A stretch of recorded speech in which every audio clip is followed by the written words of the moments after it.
Okay, I think we're ready to start. Fraser's on the call, so Fraser from Sky Sports News, please go ahead. Hi Jofra, how are you doing? Hey, good morning, guys. How are you? Yeah, good, thanks. Still reeling from that result last night. Incredible. Did you sort of wake up this morning pinching yourself, thinking, did that really happen? I didn't want to get up this morning, to be honest, but it was a great win. It was a great wicket to bowl on, especially in the front and in the back end. It's all around good cricket from the lads. Do you feel as if there is a sort of sense of confidence among the team that even when you're in really difficult positions, there's still always a good chance for you to win the game?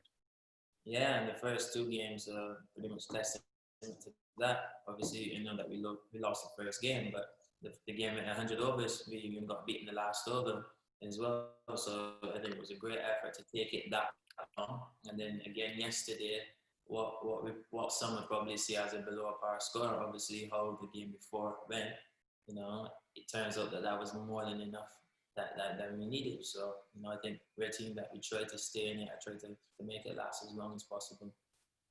Obviously, it sets things up nicely now for this third and final game. How would it be to you? What would that mean to you to wrap up this series with a third, with another series win against Australia like this? Well, it's what we set to do. I remember when we first came into the bubble, we said that we want to clean sweep of this series at the summer. So I think we have it in sight. So we've done great up till now. And we just need to go 2 days from now and go do it.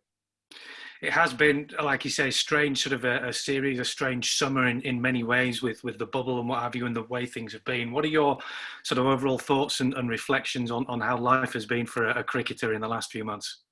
At times it can be mentally challenging. You know, we're in here for like 16 weeks or something like that.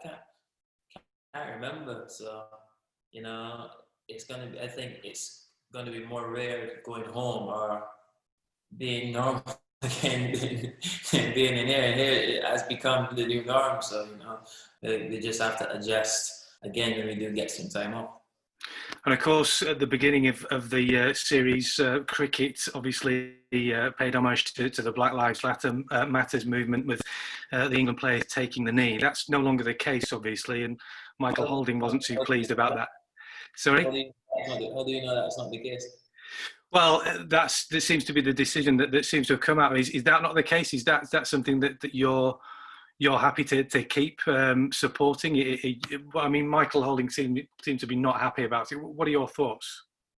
Well, I'm pretty sure Michael Holding doesn't know anything that's going on behind the scenes. I don't think he's spoken to Tom Harrison, so I think that would be, you know, a bit harsh for him to say that. I've spoken to Tom and we've got stuff running in the background. We've not forgotten.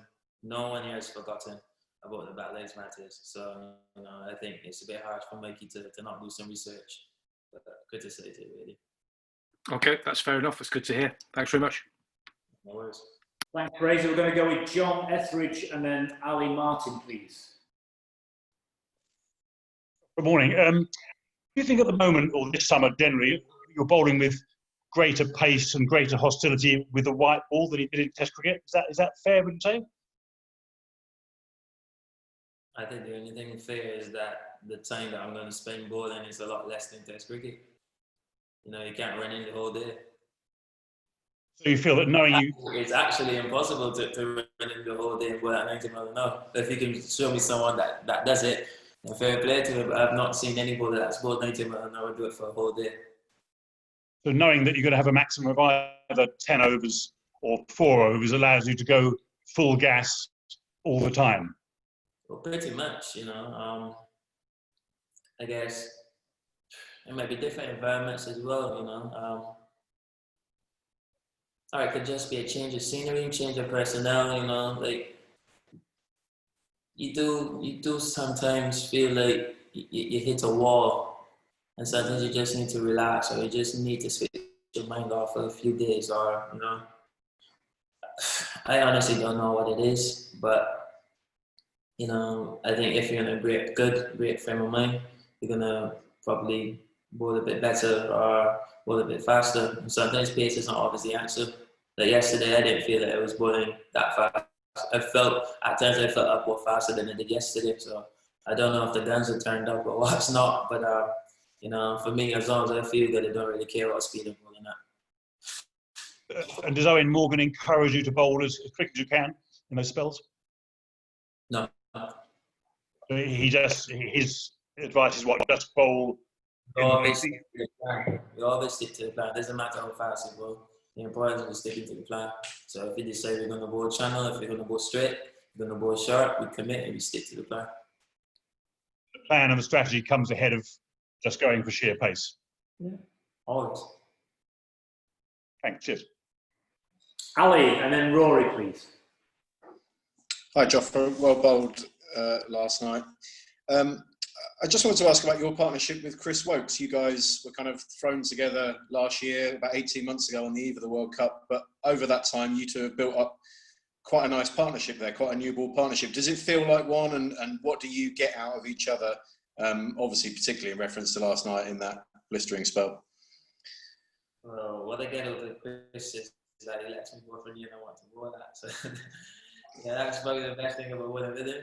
It's pretty easy. It's usually non-contest. We pretty much swing the ball the opposite from each other, so we're hardly ever going to have to fight for the same end.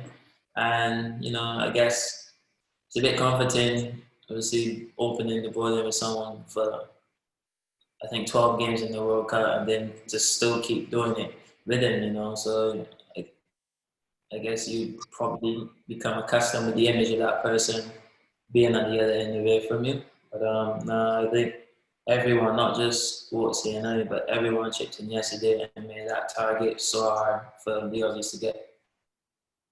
Thank you. Okay, Rory from 8, please. Hi, Jofra.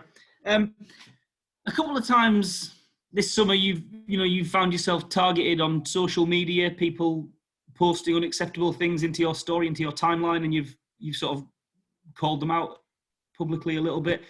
Have you kind of escalated that issue? Do you think it's been taken seriously enough? Are people who are in charge of these platforms doing enough to help you guys out? Yeah, I think so. Yeah,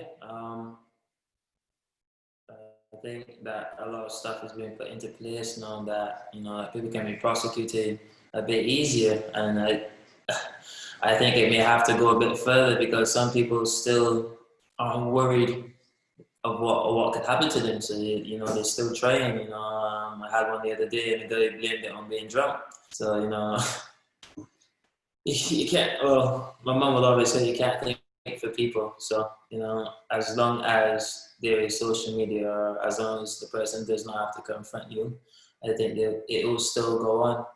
But all we can do is to try to act accordingly, try to report it and do what's best, because at the end of the day, I think I'm strong enough to deal with it. But what happens when they start targeting someone that isn't mentally as strong, and it actually starts affecting them?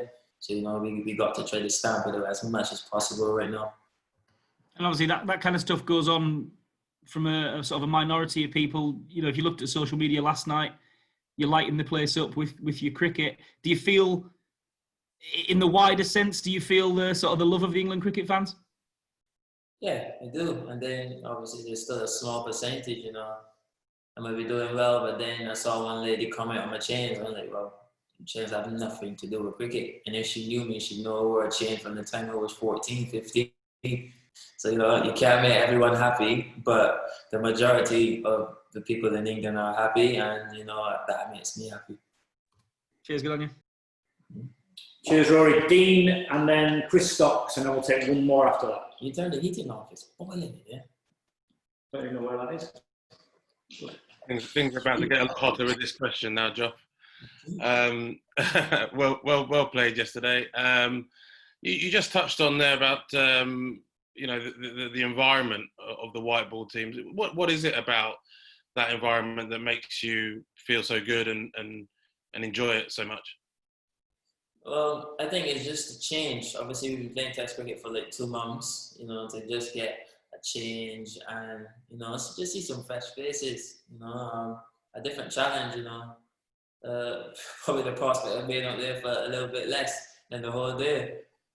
But, I think everything happened at the right time. I think we got a break and then we went into a different format. So, you don't go crazy in your mind doing the same thing day in, day out. So, the change was much welcomed. And, I think we got two more days left in this bubble. And then, well, most of the guys will get some time off. I think I'm going straight to another bubble as well. But then this in itself is another change. So, it won't be as mentally draining. Well, not at least for the first few weeks anyway. I also just wondered whether you really kind of relished the responsibility that's been placed on your shoulders in the white ball team, obviously from bowling that super over in the final, and then obviously taking responsibility alongside Chris Works. The two of you very much, Owen's go-to guys, whether or not you really relish that responsibility, even though you're still fresh as an international cricketer, you seem to be the main guy. Well, you pretty much said it. I'm still fresh. I know there's going to be some point it's going to come when I might be called upon and I might not be able to do the job for that game. It's all cricket, but that's the beauty about it. You get to live and you get to be challenged every single day, and I'm up for the challenge every single time. And probably I won't take a backward step either. Mars always encouraged you to take the attacking option. So, as long as you got the backing of the skipper, the backing of the teammates, the backing of the management, even if you do lose, who cares? So what? Yeah, thank you. Here's two more then, Chris, and then we finish with Louis. Hi, Jofra. You've got David Warner out 4 times in as many innings so far this summer. I just wondered, do you think these matches can have any bearing on next year's Ashes series? Not really. Not really. It's white ball. White ball is a totally different game than Test cricket. It's going to be a different ball. Well, it's going to be a red cooker instead of a red juice. So, it's a whole different challenge. I don't think he'd be worried too much. I'm not getting too excited either. I'll deal with that when we get there. And if I get there. Well, I hope you do get there, Jofra. I mean, in terms of that Ashes series, is that something that's in the back of everyone's mind in the Test setup and something you're looking forward to? Well, I don't know. I haven't seen a red ball in about 3 weeks now. But, I think our focus right now is probably the World Cup, and then we would then focus on the Ashes series. So I think that's like, is that right? Yeah. Is the World Cup first? Yeah. Okay, cool, thank you. Last one, Louis, please. Hi, Jofra. Louis here from Australia. Just on that theme of things coming up, was interested in you've spoken to the Hobart Hurricanes at all about a potential return to the Big Bash, or if that's going to be too difficult with some of your winter tours. Sorry, can you say that again? It was a little bit low. Sorry, mate. Can you hear me now? Okay. Yeah. Just wondering if you're keen on a return to the Big Bash this summer, this winter for you guys. I'll be honest with you, Louis. I'm not sure I got much more bubbles left in me for the rest of the year. Obviously, I haven't seen my family really since February. We're in September now. IPL is going to be most of October, November. We go to South Africa as well. Well, hopefully I go to South Africa. So then that only leaves me with a few weeks in December for the rest of the year. And I love my Hobart family, Louis, but I think that I need to spend some time with my real family as well. Because I think when the year turns as well, we're going to be back in the bubble. We're going to be in, I think, UAE and then India or something like that. So, family time is really important, especially when you're in the bubble. When you actually cannot see them physically. So anytime that I get, I'm going to try to spend with them. Very understandable. Thank you. Yeah, no worries. Okay, thanks, Jofra. Thanks, everyone. Have a good afternoon. See you later. Bye-bye. Cheers, guys.